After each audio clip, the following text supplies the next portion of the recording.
স্বাধীন রাষ্ট্র করার জন্য আন্দোলন করব। কেননা আপনার আসিফ নজরুল, আসিফ সজিব ভুঁইয়া ওরা দুইজন উপদেষ্টা যেভাবে উঠুফরে লাগাইছে, নোয়াখালীর প্রতি বৈষম্য দেখাইতেছে। আমরা এই দুইজন উপদেষ্টাকে নোয়াখালীর থেকে আবঞ্চিত এরা অবঞ্চর ঘোষণা করবো। তারা নোয়াখালীতে জীবনে ভাড়া দিতে পারবে না এরকম। কেননা আমাদের অতীতে নোয়াখালীতে অনেক উপদেষ্টা মন্ত্রী হয়েছিল, তারা নোয়াখালীর এককভাবে ওরা দেখে নেই, মধুর দেখে নেই, ওয়াইদুল কাদের দেখে নেই, কিংবা দুইজন উপদেষ্টা কিভাবে আপনার ওই কুমিল্লার উপরে ওরা এককভাবে কেন কাজ করবে? প্রধানমন্ত্রী ছিল, তার বাপদাদার বাড়ি তো নোয়াখালী, তারা এভাবে দেখে নেই।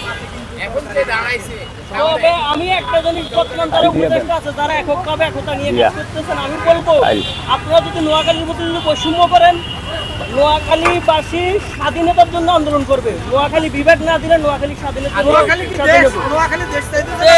হ্যাঁ অবশ্যই নোয়াখালী আপনার ভাই প্রশ্নটা গোছায় করেন, এলিমিনেট নোয়াখালী যদি বিভাগ না হয়, নোয়াখালী যদি বিভাগ না দেওয়া হয়, নোয়াখালী স্বাধীনতার জন্য আন্দোলন করবো।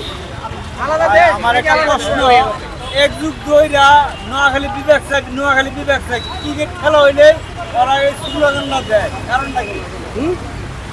ক্রিকেট খেলা হইলে নোয়াখালী নোয়াখালী বিভাগ তো 1900 এরশাদের আমলে যখন হয়েছে তখন থেকে আন্দোলন করতেছে। ক্রিকেট খেলা হতে পারে এটা তো কালকে থেকে হয়। কারণ নাকি বিএনপি এলো, আওয়ামী লীগ এলো, দেয় না কেন?